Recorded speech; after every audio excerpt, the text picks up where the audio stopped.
그렇게 될 겁니다. 할렐루야. 네, 하나님의 말씀은 시편 51편 5절부터 17절까지입니다. 시편 51편 5절부터 17절까지.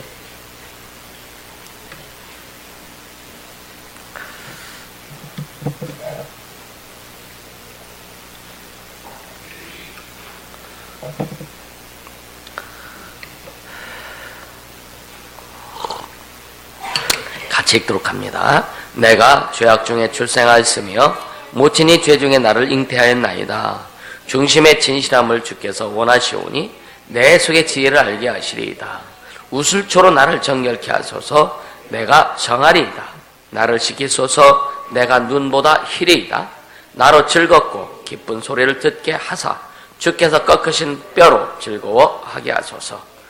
주의 얼굴을 내 죄에서 돌이키시고 내 모든 죄악을 도말하소서. 하나님이여 내 속에 정한 마음을 창조하시고 내 안에 정직한 영을 새롭게 하소서. 나를 주 앞에서 쫓아내지 마시며 주의 성신을 내게서 거두지 마소서.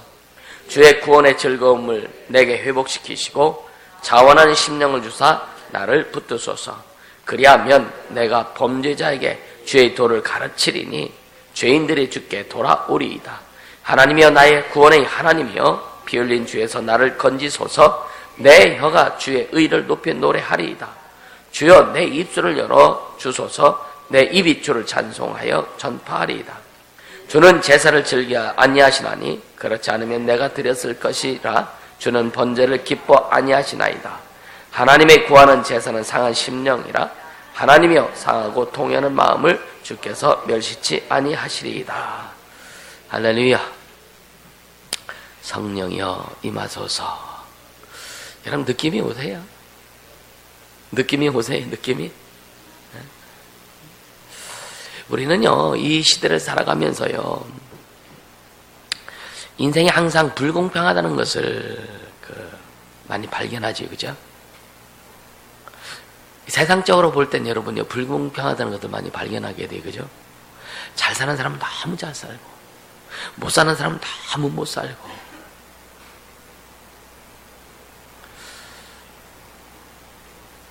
어떤 사람은 평생 건강한데 어떤 사람은 아주 태어날 때부터 몸이 안 좋아가지고 평생 병치레 하다가 이 세상 끝나는 사람이 있고.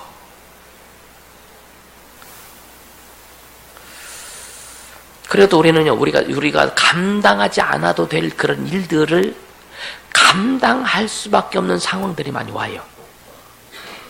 그렇죠?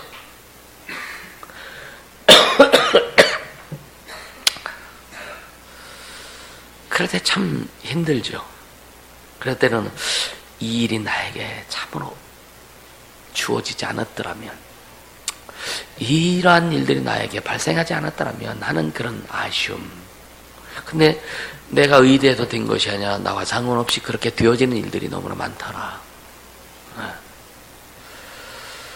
어젯밤에 잠깐 유튜브를 통해서 저는 이제 한국 교회의 상황들, 한국의 문제들, 또 교회와 연계된 문제들, 이런 것들, 또 어떤 목사님이 이 설교하는 내용을 잠깐 봤는데, 북한의 그 공산주의와 김일성 주체 사상의 그 영들을 얘기를 하더라고요. 영들 얘기하면서 귀신들의 역사라고 하는 것을 표현하더라고요. 그래서 참 감사했고, 그래서 참 그러면서 이제 그동안 우리가 걱정했던 일들이 이제는 한국 교회 안에 참 깨어서 이렇게 영적으로 가는 분들이 조금 이제 드러나는구나. 그게 너무 감사했어요. 그래서 마음속에 이런 분들과 나중에 우리가 진짜 연합해서 이 민족을 위해서 진짜 남북의 어떤 복음 통일을 위해서 우리가 기도하고 하면 반드시 이루어질 것이다. 할렐루야. 평화 통일은 결국은 복음 통일을 돼야 돼요. 아멘. 근데 이 강단에서 말하기엔 좀 그렇지만 그렇게 하지 못하게 하는 게 지금 정권들입니다. 사실은 그렇게 하지 못하는 게 지금 현재 정권이거든요. 그 나중에 구체적으로 한번 얘기할게요. 우리는요, 이 세상의 일들 이제는 더 그동안 주님이 우리에게 훈련시켜 주시고 영적 싸움 뭔지를 가르쳐 주셨고 어떻게 해야 될지 목적도 주셨고 방향도 주셨고 거기에 능력도 주셨고 길도 다 주셨어요. 이제는 여러분요, 철저히 더 이제 싸워 나가야 돼요. 아멘. 포기하지 않기를 주님으로 축복합니다. 아멘. 그러니까 잘 때 굴복하지도 말고요, 물러서지도 말아야 돼요. 아멘. 네. 그래서 우리는 우리가 알고 있는 그 복음과 진리, 그리고 이 정의에 대해서 멈추지 말아야 됩니다. 멈추면 안 돼요. 때로는 물리적인 것 때문에, 때로는 가정의 문제 때문에, 때로는 여러 가지 사회 현상, 어떤 상황과 환경 때문에 물러서는 경우도 있고 멈칫거리는 경우도 있었죠. 그렇게 되지 않기를 주님을 축복합니다. 가치가 있는 일은요, 절대로요, 여러분요, 쉽게 얻어지지 않아요. 허술한 것은 그냥 쉽게 얻어집니다. 안 좋은 것들은 쉽게 습득되지만 가치가 있는 것은 절대로 쉽게 얻어지지 않습니다. 복음이 영원한 가치가 있는 것이기 때문에 이 땅에서 마귀가 다스리는 어둠의 권세가 다스리는 이 땅에서 복음을 쟁취하고 복음을 성공시켜 나간다는 이 가치를 가지고 간다는 것은 물론 쉽지 않습니다. 그러나 반드시 우리는 승리하게 될 겁니다. 할렐루야. 그래도 주님이 훈련시켜 주시고 우리를 단단하게 하시고 우리를 또 거룩하게 하시는 거예요. 할렐루야. 그래서 의로운 싸움이 될수록 여러분이 더 많은 고난에 부딪힐 수 있어요. 그래서 이 고난 예수 안에서, 예수 때문에, 예수 안에서, 예수로 인해서 죄의 영광을 이 땅에 하나님 나라를 위해서 우리가 당하는 고난은 오히려 기뻐할 수 있는 내용인 것입니다. 할렐루야. 기뻐할 수밖에 없고, 왜? 그것이 우리 안에 우리의 기쁨이 아니라 우리 안에 하나님의 기쁨이 임하기 때문에 더 기쁜 거예요. 할렐루야. 여러분 속에 하나님의 기쁨으로 충만하기를 예수 이름으로 축복합니다. 아멘.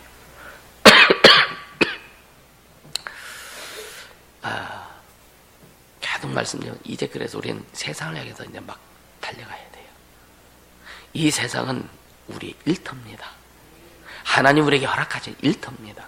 교회는 그 세상에 나가서 싸울 수 있도록, 싸움터에서 승리할 수 있도록 훈련시키는 장소가 교회고, 할렐루야. 세상은 우리의 싸움터의 우리의 일터입니다. 그래서 복음은 여러분의 세상에 나가서 증거하는 거예요. 예수를 세상에 나가서 증거하는 겁니다. 너희는 내 증인이 되라 말씀하신 것처럼 오늘 우리는 세상에 나가서 예수를 증거해야 돼요. 아멘. 하나님의 이름을 높여야 됩니다. 하나님의 이름을 거룩히 여김을 받게 해야 됩니다. 이 민족이 하나님의 이름을 거룩히 여김을 받을 수 있도록, 하나님의 이름을 거룩히 여길 수 있도록 하고, 한국교회가 하나님의 이름을 거룩히 여기게 할 수 있도록 하고, 정치하는 대통령부터 시작해서 모든 국민들이 하나님의 이름을 거룩히 여길 수 해야 돼요. 그럼 우리가 먼저 그 하나님의 이름을 거룩히 여기는 자가 되어야 되는 겁니다. 아멘. 그래서 타협하지 말라는 거예요. 여러분들이 직장에 가서든지, 여러분요, 우리가 그 순종을 통해서 계속 우리가 그 배우잖아요. 직장에 가면 상사한테 여러분 순종해야 됩니다.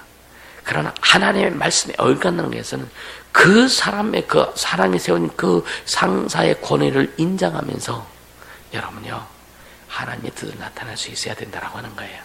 이게 싸워서 이기는 겁니다. 아멘. 그러니까 우리 마음에 새겼던 꿈과 희망과 또 이 주님이 주신 그 비전을 가지고 이제 여러분 주님과 함께 달려가야 되잖아요. 물론 지금까지 달려왔습니다. 그래서 주님이 우리를 성장시켰고 성숙시켰고 단단하게 하셨고, 가끔 그런 얘기예요. 참 한 사람 한 사람 보면 참 아주 성질을 보면 한 가지 다 하는데. 근데 참 교회에 딱 남게 하시고 교회에 뿌리박게 하신 거 보면 참 주님이 일하셨다. 할렐루야. 그러니까 우리나라는요, 특히 일제치하에서도 독립선언을 한 33명 중에 기독교인이 3분의 2가 넘습니다. 할렐루야. 그렇게 대한민국이 하나하나 하나님으로부터 출발한 점이 있어요. 그리고 대한민국 국회가 생길 때에 국회의원들이, 국회를 하는 사람들이 하나님 앞에 하나님을 섬기는 국회가 되겠다고 그렇게 시작하고 정부가 시작된 거예요. 그리고 이승만 대통령이 하나님을 섬기는 자로서 하나님 앞에 서원한 것도 있고, 그래서 초창기에 미신타파를 철저히 실행했고, 그런 그 기독교의 신앙의 바탕 위에 대한민국이 수립이 됐고, 그것이 진행된 거예요. 그래서 세계 유례에 찾아볼 수 없는 경제 성장과 기독교의 부흥의 역사를 이루어왔습니다. 어느 날 교회가 타락하기 시작하면서 대한민국은 이제 하얀 길로 접어든 거예요. 그래서 수많은 사람들이 이데올로기와 이런 사상들 가지고 김일성을 찬양하고 김일성을 좋아하고 그런 일들이 너무나 많이 벌어지고 있고요.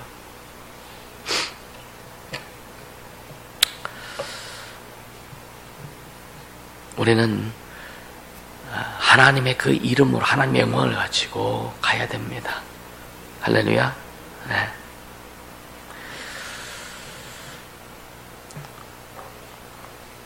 우리가 정치, 경제, 사회, 문화 모든 측면에서요, 너무나, 여러분, 유럽이 망한 게요, 유럽이 망한 게 교회가 망해서 유럽이 망한 겁니다. 교회가 세속주의가, 그래서 여러분요, 유럽에 막 사탄 교회가 생기고, 미국도 마찬가지고요. 결국은, 여러분, 물론, 이 진실한 것에는 반드시 안티가 있어요, 그죠?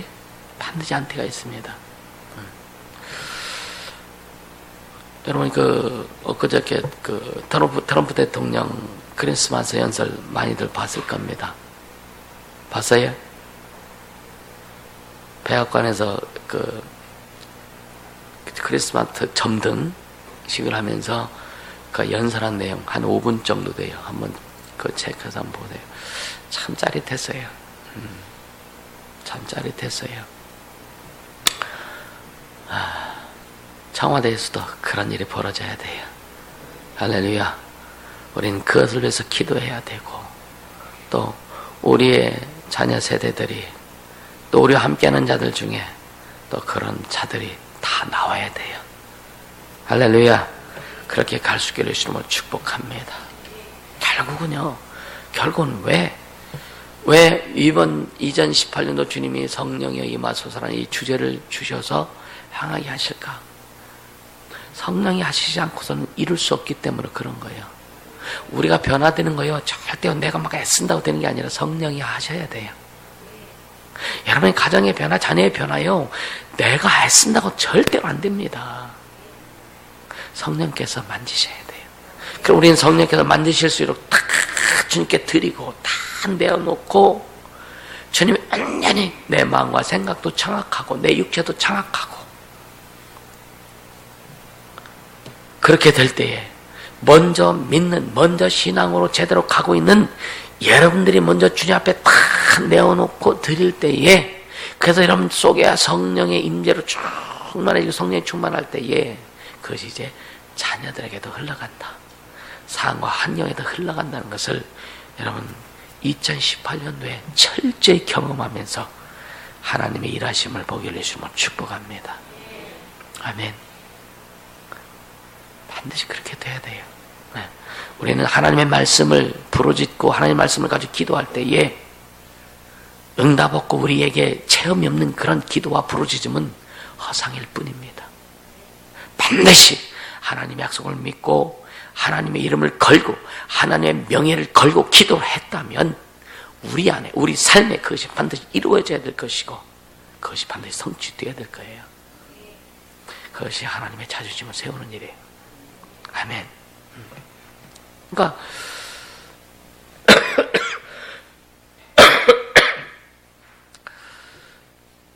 아마 성령이 임하소서 하면은 이 주제가, 이 말씀이 사도행 1장 8절부터 시작할 줄 알았을 거예요. 어떻게 생각할 때. 근데 성령이 임하실 수 있는 그런 바탕이 뭐냐? 상한 심령이라고 하는 거예요. 할렐루야. 상한 심령.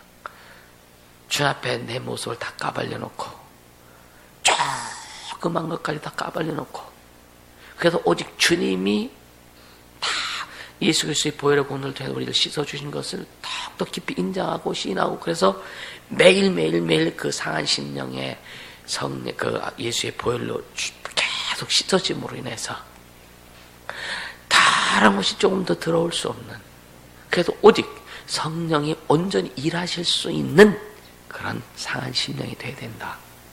할렐루야.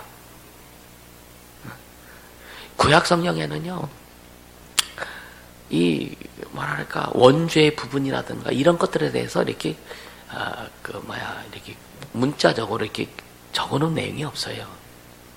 그러나 인간의 원죄와 어떤 그 전적인 부패 이런 것들은 언급은 없지만 간접적으로 그런 이야기하는 내용들이 참 많습니다. 자, 욥기 14편 한번 같이 볼까요? 욥기 14장.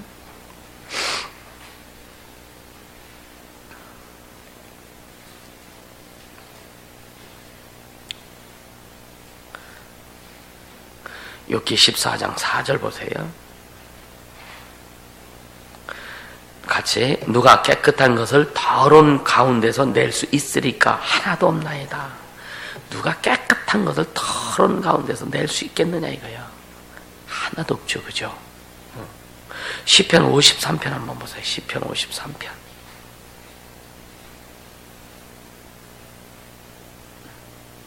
시편 53편 3절. 같이, 각기 물러가 함께 더러운 자가 되고 선을 행하는 잡선이 하나도 없더라. 선을 행하는 잡선이 하나도 없도다.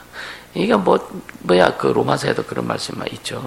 한 번 더, 이사야 43장 27절. 이사야 43장 27절 같이 봅니다. 같이 읽습니다. 네 시조가 범죄하였었고 너희 교사들이 나를 배역하였네. 네 시조가 범죄하였고, 참 시작한 조상이 범죄하였고. 그러니까 다윗의 마음속에, 다윗의 생각 속에는 이러한 그 원죄라고 하는 이런 부분에 대해서 인간이 천천히 타락하고 부패했다고 하는 것에 대해서 늘 갖고 있던 그런 마음이에요. 그래서 모친이 죄 중에 나를 잉태하였나이다 라고 이렇게 고백하잖아요. 모친이 죄 중에 나를 잉태하였나이다. 내가 죄악 중에 출생하였으며 모친이 죄 중에 나를 잉태하였나이다. 그리고 시편의 다른 편 보면 다윗이 모친을 뭐라고 하냐면 그러니까 주의 종이라고 표현합니다. 근데 자기 어머니가 그 죄 중에 나를 잉태했다. 그럼 어머니 역시도 죄 가운데 태어났다 이거예요. 그러니까 천주교에서 말하는 마리아 무오설, 마리아는 원죄가 없다 이렇게 이야기합니다. 요즘은 교황 무오설까지 있어요. 교황도 원죄가 없다. 그게 심각한 거죠. 그래서 그러니까 마리아를 하나님과 같은 레벨로 보는 거예요. 교황도 같은 레벨로 보는 거예요. 오바마 전 대통령이 교황이 미국에 왔을 때에 초청했을 때 연설할 때 교황을 뭐라고 표현해요? 나의 아버지시여 이렇게 표현하더라고요. 나의 아버지시여. 깜짝 놀랐어요. 우리는 당신의 가르침을 따르겠나이다. 참 심각한 거죠. 나의 아버지시여.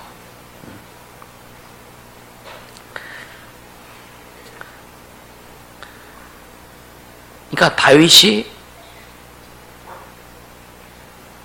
이렇게 이제 하나님 앞에 고백하면서, 왜 다윗이 이거 고백한지 아세요?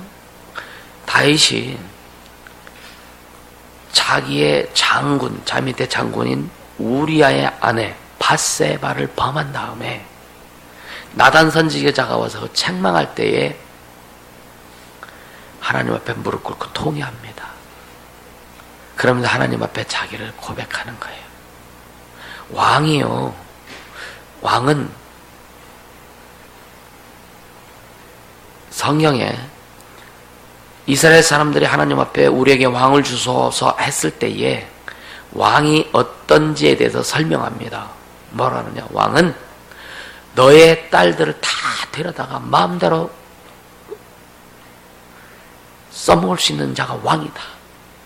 왕은 너희들의 남자 자녀들 아들들을 다 데려다가 군사로 모집해서 싸움시키고 다 죽이게 할 수 있는 게 왕이다. 그렇게 하나님이 왕의 권위를 그렇게 이야기했습니다. 그런 측면에서 보면 밧세바를 범했을 때에 왕이기 때문에, 그죠? 그럴 수 있다라고 생각할 수 있고, 그 말씀에 의하면 잘못이 아니라고 이야기할 수도 있겠죠, 그죠? 왕이기 때문에. 근데 왕은 하나님 앞에 철저히 통회 자복 회개합니다. 그때 이 다윗이 고백한 내용이란 말이에요. 시편 51편이. 그러면서 6절에 보면 중심의 진실함을 주께서 원하시오니. 다윗이 중심이 없어서 범했을까요? 다윗이 중심이 없어서 하나님 앞에, 그러니까 그런 죄를 범했을까요? 다윗은 여러분요, 어렸을 때부터 하나님 앞에 중심을 드렸던 자예요. 할렐루야. 잠시 인간의 욕심이 눈멀어서 육체의 어떤 그런 물리적인 것에, 인간의 어떤 그런 감정에, 쉽게 하면 좀 귀신이 좀 막 해집어놨겠지, 그죠? 어쩌면 또 밧세바가 욕했는지도 몰라요. 그게 성경에 나오지 않았지만,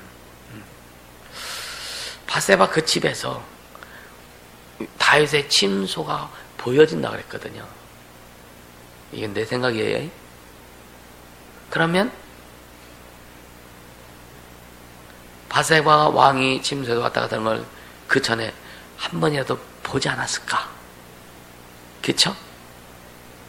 근데 왕이 정면으로 볼 수 있는 곳에서 커튼도 안 쳐놓고 홀딱 먹고 목욕을 한다. 뭔가 시사하는 뭐가 있지 않겠어요?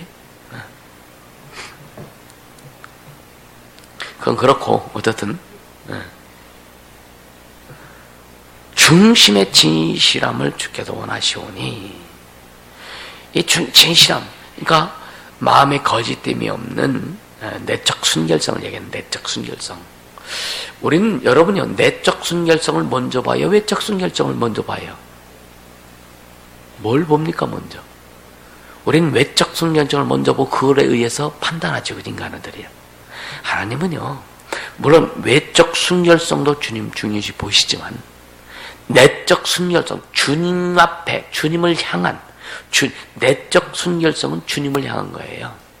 어떻게 보면 외적 순결성은 주님을 향한 것도 있지만 사람을 향한 것도 있어요. 우리는 그래서 사람을 향한 것을 먼저 본다. 이해가 되십니까? 사람을 향한 것도 우리가 중요하지만 주님을 향한 내적 순결성과 외적 순결성이 더 중요하다. 아멘. 그래서 중심의 진실함을 가지고 주님을 대하고 주 앞에 나가야 된다. 이 진실함이란 뭐라면 하나님의 존재에 대한 거예요. 아멘. 그분 얼굴, 그분 존재에 대한 거예요.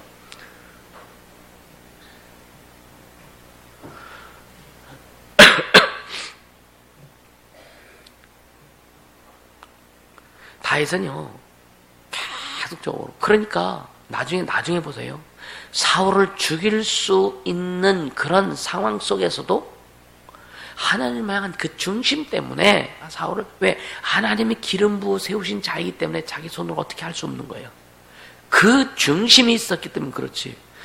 저와 여러분 같은 경우는 옳거니 잘 됐다고 그냥 한 방에 날려버리지 않겠어요? 어떻겠어요? 성령으로 일하지 않으면, 우리가 성령으로 일하지 않으면 그렇게 할 수 없는 거예요. 죽일 수 있는 그런 모든 조건 속에서도 성령이 일하셔야 안 죽인다. 할렐루야. 어떻게 보면 다윗도 이런 모든 것들 그렇게 훈련받고 지금 왕이 된 상태에서 이 범한 일이잖아요. 그렇게 많은 훈련을 받았음에도 불구하고 그래서 육체는 늘 연약하다. 그래서 계속 잘 성령의 다스림을 받고 여러분 통치를 받고 인도함을 받아야 된다. 할렐루야. 그러면서 7절에 우슬초 얘기가 나오죠. 우슬초로 나를 정결케 하다. 우슬초로 정결케 하는 말은 뭐냐면, 우슬초는 박학과에 해당하는 식물입니다. 식물. 이 천주교 같은 데 보면 이렇게 물에 이렇게 막 뿌리죠. 이거 뿌리죠. 예? 그러니까 옛날에 구약시대에 이제 정결케 하고 피를 뿌릴 때에 우슬초라는 식물을 꺾어서 거기에 물어서 이렇게 이제 피를 뿌리는 거예요. 근데 그 의미를 가지고 우슬초로 나를 정결케 하소서.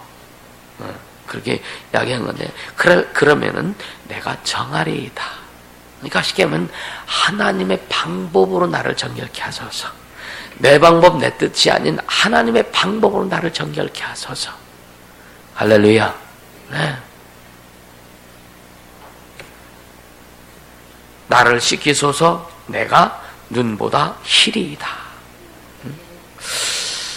우리에게 그러한 고백들이 좀 많이 필요할 것 같아요. 여러분요, 이번 일주일 동안 이 시편 51편의 말씀을 여러분의 말씀으로 좀 받고, 이 말씀을 가지고 한 구절 한 구절을 가지고 주 앞에 기도할 수 있기를 주님을 축복합니다. 할렐루야. 네. 이 눈보다 희리이다. 눈은 순결과 성결의 상징입니다. 눈은. 이사야 1장 18절을 같이 볼게요. 이사야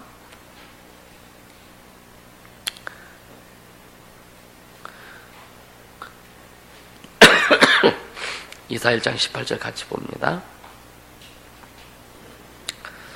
같이 읽습니다. 여호와께서 말씀하시되, 오라, 우리가 서로 변론하자. 너희 죄가 주홍 같을지라도 눈같이 헤어질 것이요 진홍같이 불뜰지라도 양들같이 되리라.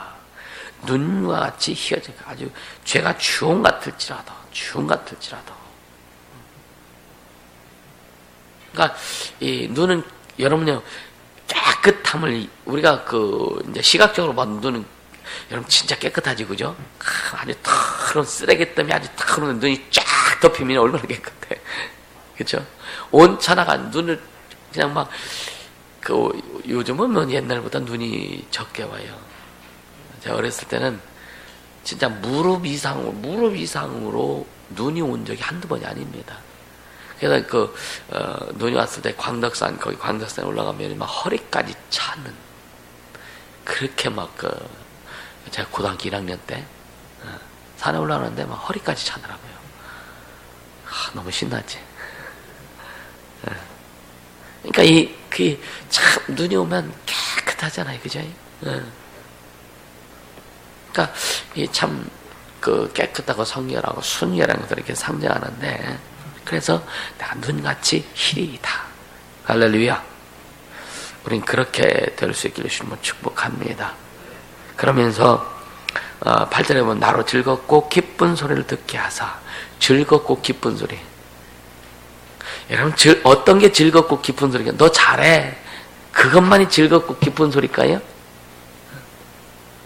내가 잘못할 때 주님이 나를 꼬집어 주시고 방향을 제시해 줄 때 그게 되게 기쁘더라고요. 할렐루야.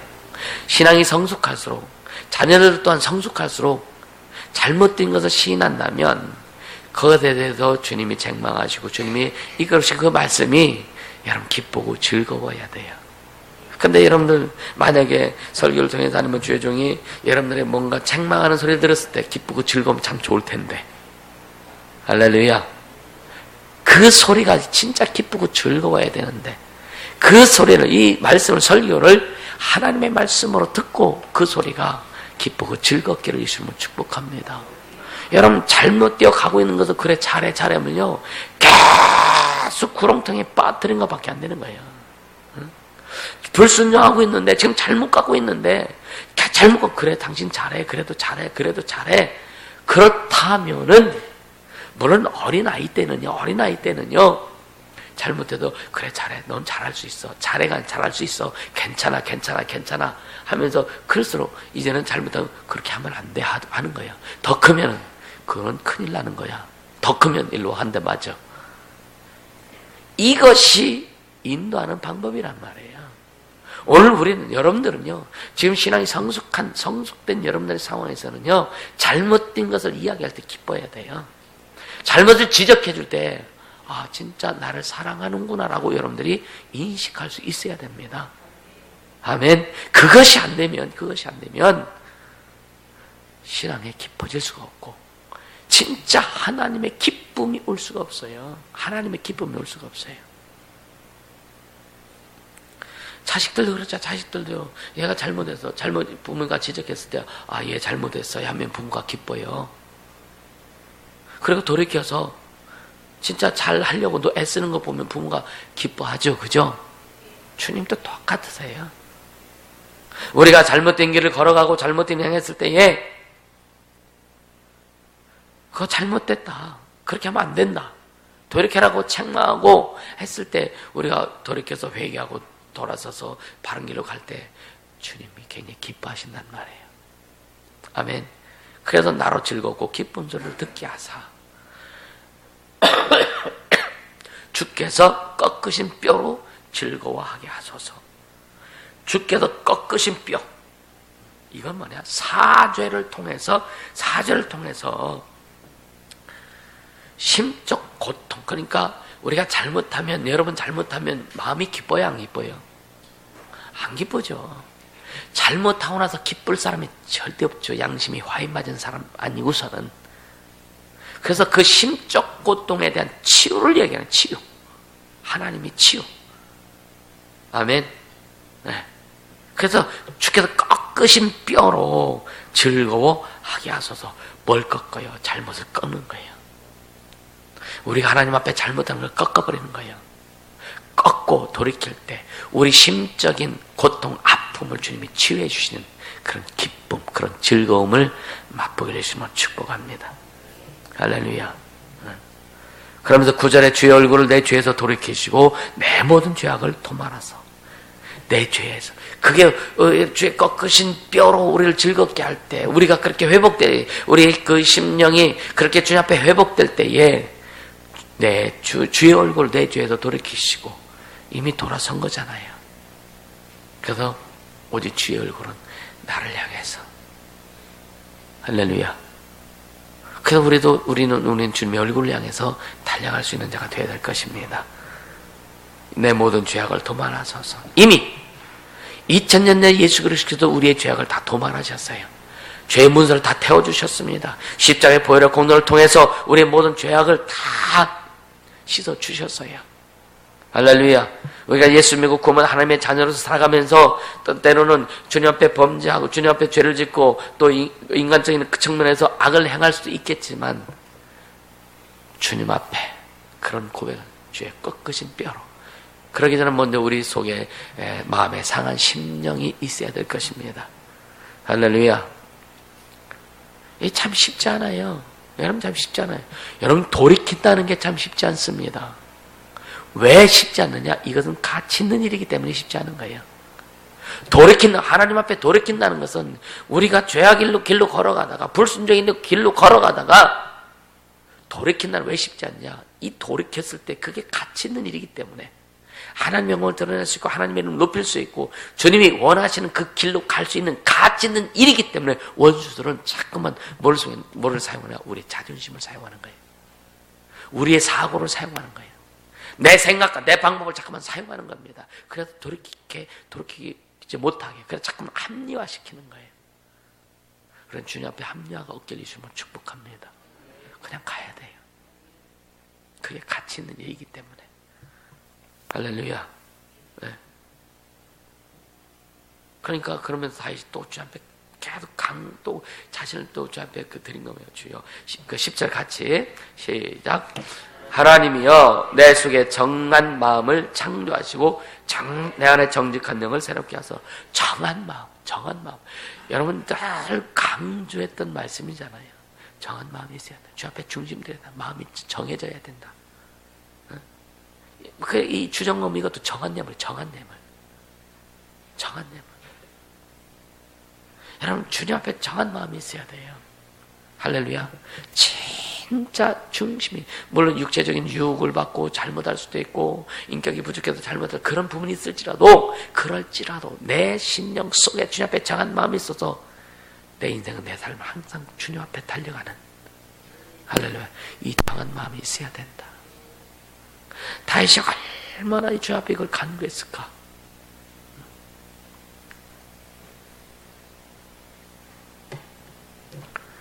내 속에 주 하나님이여 내 속에 정한 마음을 창조하시고.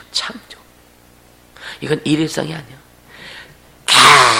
계속적으로 내 정한 마음이 계속 회복되도록, 그 정한 마음이 계속 불같이 일어날 수 있도록. 할렐루야. 한번 마음이 정해졌다고 여러분요 평생 가는 게 아니에요. 오늘 마음을 또 정하고 내일 또 정하고, 올해 정했으면 내년에도 정하고, 계속 그 마음이, 정한 마음이 계속 단단하게 굳어져 갈 때에, 할렐루야, 주님 그 마음 가운데서 주님 일하신다. 아멘. 오늘 예배 성공할 수 있길 바랍니다. 1월 첫 주예요. 할렐루야. 자, 시편 4편 7절을 같이 봅니다.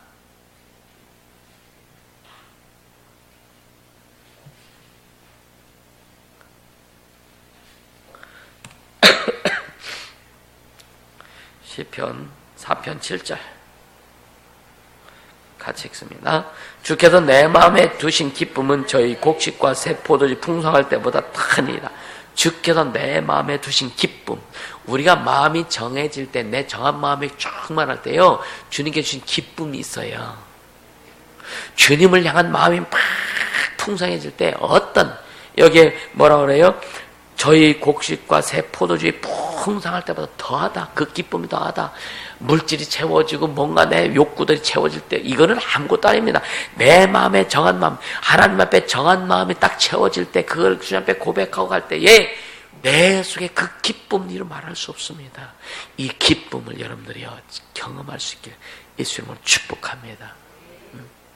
그래, 기도할 때, 여러분 기도할 때요, 주님의 이름을 위해서, 주의 영광을 위해서, 주의 뜻을 이루기 위해서 내 인생이 사용되기를 원하고, 내 마음이, 내 뜻이, 내 육체가 사용되기를 원하고, 그래서 하나님의 얼굴을 향해서, 그분의 존재를 향해서 막 달려갈 때에 우리 속에 기쁨을 이루 말할 수 없다 이거예요. 할렐루야. 그러니까 정한 마음, 이 마음이라고 하는 것은요, 감정이나 사고, 행동을 유발하는 아주 그냥 처소예요. 처소. 아멘. 얼마나 중요한지 모릅니다. 자, 잠언 4장 23절.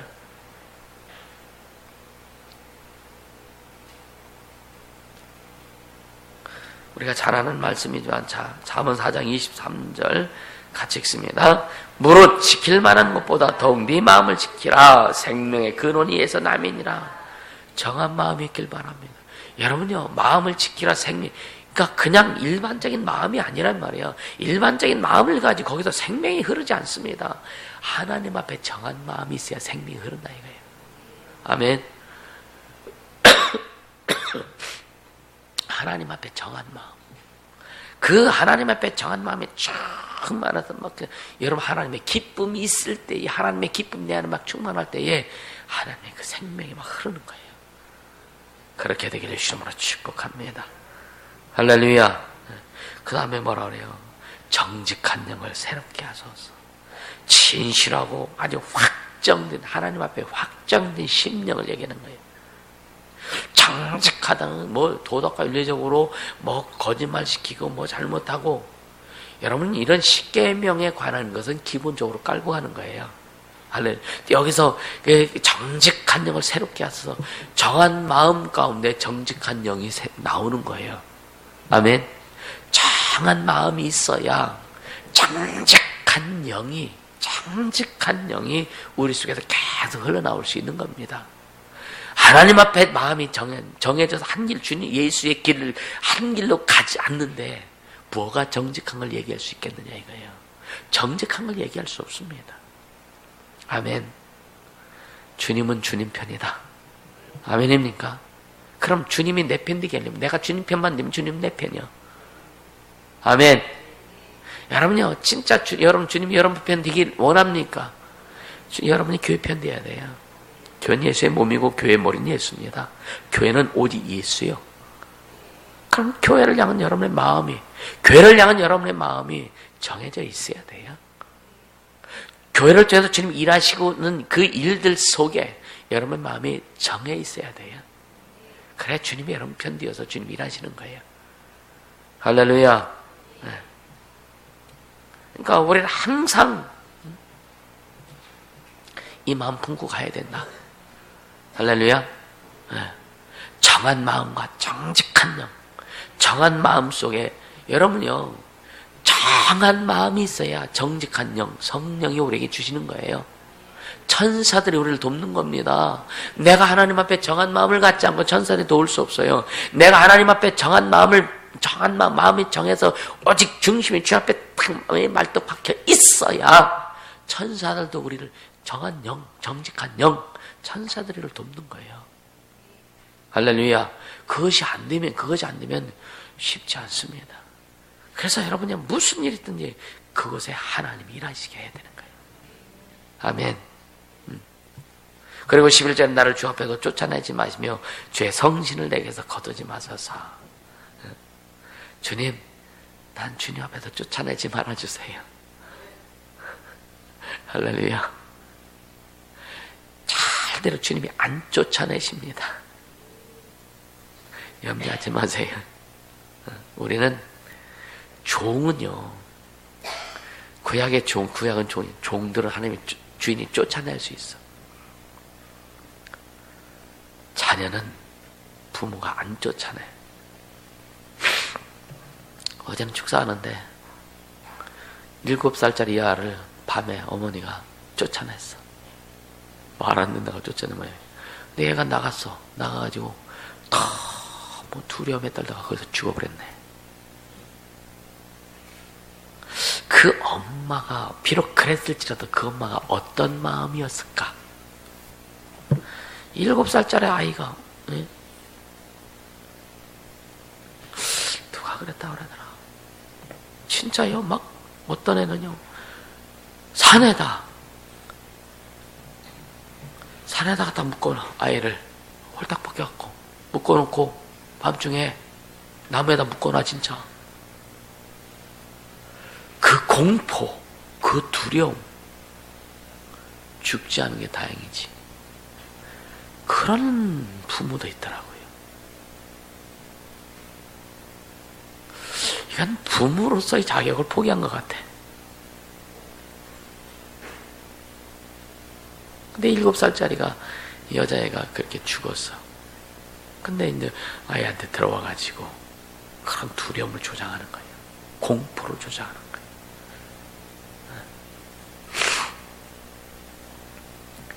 나를 주 앞에서 쫓아내지 마소서. 주님이 안 쫓아내십니다. 할렐루야. 우리 아버지는 우리를 항상 품으시고, 그러니까 아들을 주기까지 우리를 사랑하신 그 사랑, 영원한 사랑, 아가페죠. 아가페, 영원한 사랑. 그러면서 주의 성신을 내게도 거두지 마소서. 자, 사무엘상 15장 23절 한번 보세요. 사무엘상 15장 23절 보세요. 같이 읽습니다. 이는 거역하는 것은 사술의 죄와 같고 완고한 것은 사신의 우상에게 절하는 자와 죄와 같음이라. 왕이 여호와의 말씀을 버렸으므로 여호와께서 왕을 버려 왕이 되지 못하게 하셨나이다. 사울이 지 맘대로 했을 때, 순종한 지 맘대로 했을 때 하나님께서 당신도 버렸다. 이게 뭐냐면 주님이 떠나신 거죠, 그죠? 그러니까 주의 성신을 내게서 거두지 마소서. 자, 우리는요, 예수 그리스도 구주를 영접하고 이제 우리가 하나님의 자녀된 것을 성령 우리에게 임하심으로 인해서 확증을 받았어요. 그리고 영원히 너와 함께 있으리라 약속하셨어요. 그래서 우리는 성령이 이제 우리 안에 임하셔서 우리와 함께 살아가십니다. 할렐루야. 그게 성령이 우리 안에서 임하신 것을 우리는 족한 것이 아니라 그분이 우리의 삶의 큰 반자인 것을 다스리시고 통치하시고 이끌어주시고 안내해 주시고 그렇게 하시도록 그분의 임재, 그분의 다시 한 말로 나타내심을 계속 우리는 구해야 되는 거예요. 할렐루야. 성령이 임하소서. 이것은 성령 오늘도 내 삶에 나타내소서, 간섭하여 주시옵소서, 통치하시고 인도하셔서 내가 무엇을 하든지, 내가 어디를 가든지, 무슨 일을 하든지 예수 이름이 존귀 드러날 수 있도록, 하나님의 영광이 드러날 수 있도록 역사해달라고 매일매일 간구하는, 그리고 성령의 임재 가운데 충만한 삶이 이루어지는 우리 모두가 될 수 있기를 주님으로 축복합니다. 사무엘상 16장 13절 한 번 더 보세요. 16장 13절 같이 읽습니다. 사무엘이 기름불을 취하여 그 영제 중에서 그에게 부었더니 이날 이후로 다윗이 여호와의 신에게 그에 감동되니라. 사무엘이 떠나서 라마로 가니라. 이제 소년 다윗에게 사무엘 선지자가 기름 부음을 한 다음에 계속 하나님의 신이 다윗에게 늘 임한 거예요. 성신이 임한 거죠, 그죠? 그래서 계속 함께 한 거예요. 자, 12절에 보면은요, 주의 구원의 즐거움을 내게 회복시키시고 자원하는 심령을 주사 나를 붙드소서. 자, 시편 18편 한번 다시 한번 볼게요. 시편 18편입니다. 1, 2절 같이 읽습니다. 나의 힘이 되신 여호와여, 내가 주를 사랑하나이다. 여호와는 나의 반석이시오, 나의 요새시오, 나를 건지시는 자시오, 나의 하나님이시오, 나의 피할 바위시오, 나의 방패시오, 나의 구원의 뿌리시오, 나의 산성이시로다. 이것은요, 이 자신을 모든 대적의 손과 사울의 손에서 완전히 건져주신 다음에 다시 고백한 겁니다. 이거는 여호와는 나의 반석이시오, 나의 요새시오, 나를 건지시는 자시오, 나의 하나님이시오, 나의 피할 바위시오, 나의 방패시오, 나의 구원의 뿌리시오, 나의 산성이시로다. 우리는 예수님을 우리 이거보다 더합니다. 예수님은요, 이래도 원죄는 못 구원해 주셨잖아. 그쵸? 예수님은요, 이거에 말할 수 없이 우리의 큰 구원을 허락하신 거예요. 할렐루야. 그러니까 자원하는 마음, 자원하는 심령을 주사 나를 붙드소서. 이 자원한다는 것은 뭐냐면요, 아주 나를 아낌없이 바친다는 거예요. 여러분, 우리가 주 앞에 자원할 때 아낌없이 바칠 때 자원이 가능한 거예요. 자원하지 않고 주님 앞에 아낌없이 받든다. 그거는 그냥 형식적인 것 뿐입니다. 여러분, 우리 인생을, 우리 삶을 주님 앞에 자원하는 그런 인생과 삶이 되어야 되지 않겠어요? 그죠? 아낌없이. 진짜 아낌없이 주 앞에 행할 수 있기를 주님을 축복합니다. 그럴 때 어떤 결과를 주실까? 그럴 때 어떤 결과를 주실까? 우리가 자원한 심령을 가지고 갈 때 어떤 결과를 주실까? 자, 보세요. 그러하면, 자, 13절부터 15절까지 같이 읽습니다. 그러하면 내가 범죄자에게 주의 도를 가르치리니 죄인들이 주께 돌아오리이다. 하나님이여, 나의 구원의 하나님이여, 피 흘린 주에서 나를 건지소서. 내 혀가 주의 의를 높여 노래하리이다. 주여, 내 입술을 열어 주소서. 내 입이 주를 찬송하며 전파리이다. 그러니까 자원하는 마음을 주소, 자원하는 심령을 주소 나를 붙들어 그리하시면 내가 주 앞에 내 모든 걸 자원하여 드릴 때 아낌없이 드려서 주 앞에 순종하고 주 앞에 복종하고 나갈 때에 13절부터 15절까지의 내용인데, 그리하면 첫째, 범죄자들에게 주의 구원을, 주의 도를 가르치겠다 이거예요. 그들이 주께로 돌아오겠다 해요. 우리가 하나님 앞에 자원할 때, 여러분의 복음을 위해서 자원할 때 죄인들이 주께로 돌아오게 되는 거예요. 아멘. 두 번째는 뭐냐? 14절에 내 혀가 주의 의를 높이 노래하리이다. 내 마음, 내 심령 주 앞에 자원하여 드릴 때에 진짜 내 안에서 하나님의 의를 노래할 수 있는 우리 신앙이 되는 거예요. 아멘.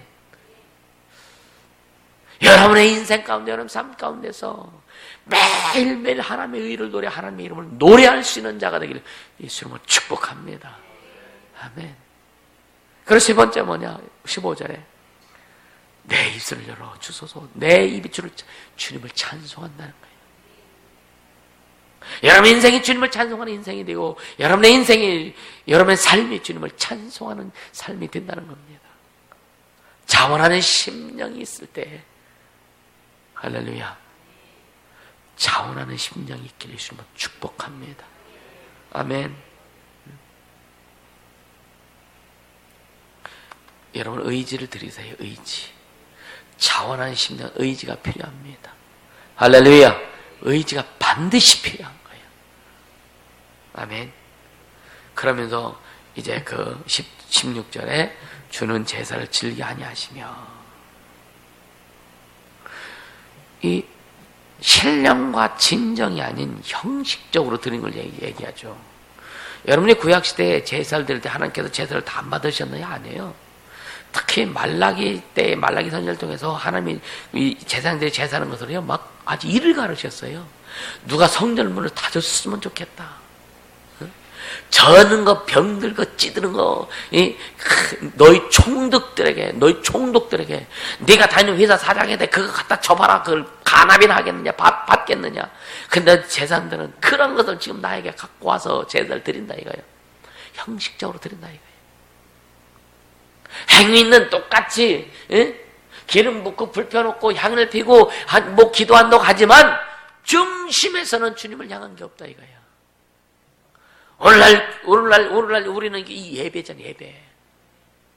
교회 나와서 예배하고 찬양하고 기도할지라도 상한 심령이 되지 않고 마음에 정직한 마음이 없어서, 또 뭐라 그랬어요? 자원하는 마음이 없어서 말씀이 들려오지도 않고 하나님 앞에 내 마음, 내 모습을 드리지도 못하고, 그게 뭐냐? 제사를 즐기하지 않아. 똑같은 말이에요. 하나님이 그런 제사를 즐기하지 아니하신다. 할렐루야. 네. 그러니까 구약의 제사와 신약의 예배, 형식과 격식만. 여러분이 어떤 많은 교회들은 아주 예배 시간이 딱 1시간 딱 정해져 있어갖고, 예배식 막 12시 다 되면 11시에 시작하면 12시잖아요. 막 시계 봅니다, 시계. 안 끝나냐. 어떤 사람 축도할 때 막 나가요. 예식장을 향해서 달려가고. 교회를 향해서 그렇게 막 달려왔으면 참 좋을 것 같아. 할렐루야. 세상 일에 그 시간을 지키기 위해서 얼마나 달려다니고 부지런히 가는지. 주님의 일에, 주님의 말씀 앞에 그렇게 우리는 달려가야 되는데, 그렇게 주님 앞에 자원하는 심령을 가지고 가야 되는데, 할렐루야. 여러분 죽을 것 같아도 여러분 회사 출근하지 않습니까? 죽을 것 같으면 기도하지 않는다니까요. 그렇죠? 우리는 이런 것들을요 좀 바꿀 수 있길 바랍니다.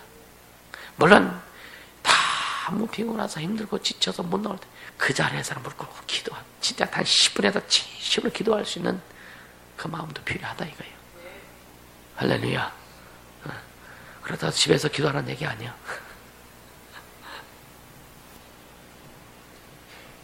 이게 모두 뭐냐? 구약의 제사나 신약의 예배나 마음입니다. 마음입니다. 할렐루야. 마음입니다. 그리고 17절 오늘 결론의 말씀이에요. 같이 읽습니다. 17절 시작. 하나님이 구하신 제사는 상한 심령이라 하나님이여 상하고 통하는 마음을 주께서 멸시치 아니하시리이다. 할렐루야. 상한 심령. 다윗이 말하는 상한 심령의 첫 번째가 뭐냐면요 자신의 범죄에 대한 애통하는 마음이 하나님 앞에 애통하는 마음입니다. 우리는요 우리가 하나님 앞에 범죄하는 여러분 하나님 앞에 범죄하는 게 뭐 있어요? 범죄하는 마음이 내가 하나님 앞에 범죄하는 게 뭐 있어? 깊이 보면요 불순종입니다. 불순종. 하나님의 말씀에 관한 거예요. 교회에 관한 겁니다. 권위에 관한 거예요. 이것이 주를 이룹니다. 우리 하나님 앞에 범죄하는 것은. 그리고 세상에서 물리적으로 환경적으로 인간관계적으로 잘못한 악의 부분들 이것은 우리가 스스로 압니다. 그러나 하나님 앞에 범죄하는 부분은 잘 깨닫지 못해요. 이걸 깨닫기를 주시면 축복합니다. 할렐루야. 하나님의 권위의 문제, 교회의 문제, 하나님 말씀에 대한 불순종의 문제. 여러분요, 지난번에 의심과 불신앙의 요소에 대해서 지난번에 설명했어요. 이 의심은 완전히 말씀을 뒤져 엎어버린 거예요. 신뢰 안 하는 겁니다. 이건 불신앙 자체입니다. 근데 불신앙이나 불신이라고 하는 것은 뭐냐면 믿긴 믿는데 믿음에 신앙에 녹이 슬게 만드는 게 불신이에요. 이건 불신앙이하고 불신. 신앙에 녹이 슬게 해버리는 거예요. 의심을 아예 안 믿는 거예요. 아예 안 믿는 거예요. 아예 안 믿고 안 믿으니까 기도에도 응답 자체가 없는 거예요. 근데 응답이 올 듯한데 안 와. 불신이에요. 녹이 슬고 뭔가 자꾸만 좀 먹는 걸 얘기하는 거예요. 주님이 이건 내게 감동을 통해서 깨닫게 해주신 내용입니다. 이 좀 먹지 않아야 돼요. 여러분 신앙에 좀 먹음이 없길 예수님을 축복합니다. 빨리 보수하세요. 빨리 보수하세요. 딱 긁어내세요. 긁어내고 거기에 말씀으로 다시 한번 채우세요. 순종으로 채우세요. 할렐루야. 그렇게 가야 되는 거예요. 그리고 두 번째 뭐냐? 상한 심령의 두 번째는 뭐냐면 두 번째 하기 전에 진짜 자신도 그렇지만 이제 교회를 위해서 아니면 이 한국 교회를 위해서 우리가 이 상한 심령을 가지고 기도해야 되는 거예요. 이 민족의 이 한국 교회의 죄악을 가슴에 품고 주님 앞에 진짜 통곡할 수 있는 우리가 돼야 됩니다. 이 민족의 죄악을 품고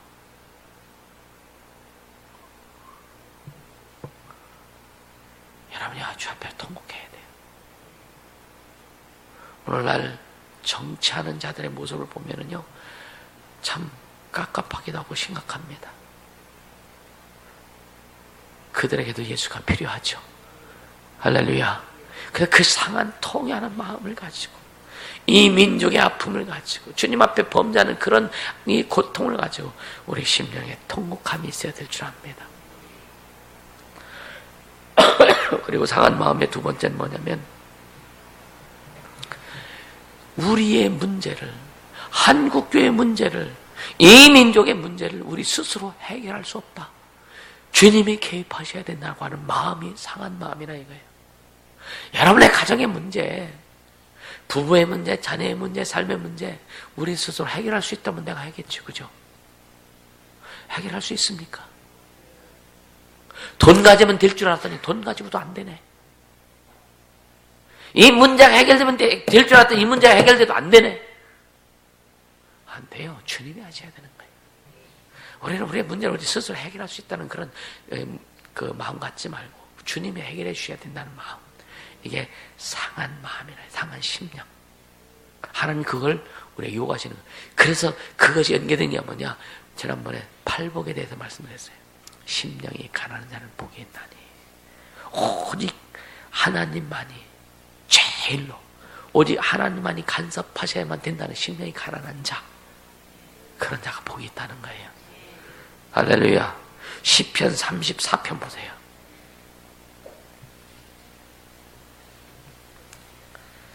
34편 17절에서 19절 같이 읽습니다. 의인이 외침에 여호와께서 들으시고 저희 모든 환난에서 건지셨도다. 여호와는 마음이 상한 자에게 가까이 하시고 중심에 동의하는 자를 구원하시는도다. 의인은 고난이 많으나 여호와께서 그 모든 고난에서 건지시는도다. 아멘, 아멘. 의인이 외침에, 우리는 의인이잖아요. 우리는 하나님 예수 그리스도의 보혈 공로를 통해서 구원받은 우린 의인이잖아요.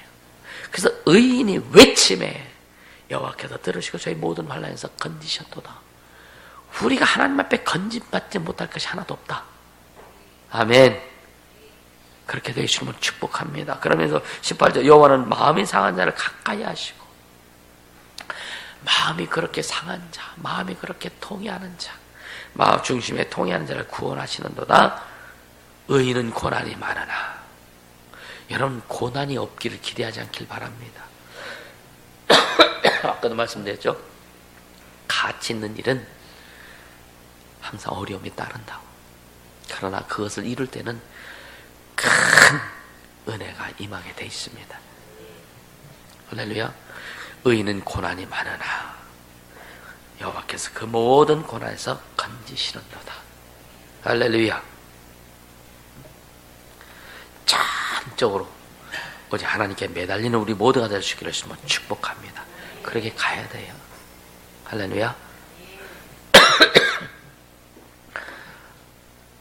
오늘 우리는요, 제가 상한 심령을 가지고, 자원하는 심령을 가지고 주 앞에 달려가세요.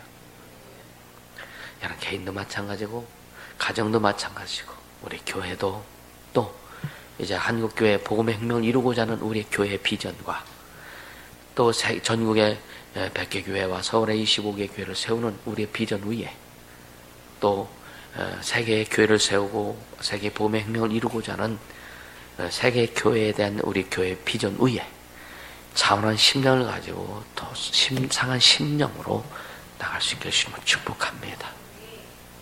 그럴 때 성령께서 저와 여러분의 삶에 매일매일 일상의 성령의 임재 가운데 주님이 일하실 거예요. 할렐루야. 이 시간 기도하십시다. 기도할 때 나의 중심의 진실과 정직함으로 나가게 하소서. 나의 중심의 진실과 정직함으로 나가게 하시고, 두 번째는 내 속에 정한 마음을 창조하시고 정직한 영을 새롭게 하소서. 또 자원한 심령과 상한 심령을 주사 주님 앞에 나가게 도와주옵소서. 성령이여 임하소서. 간절히 기도합니다.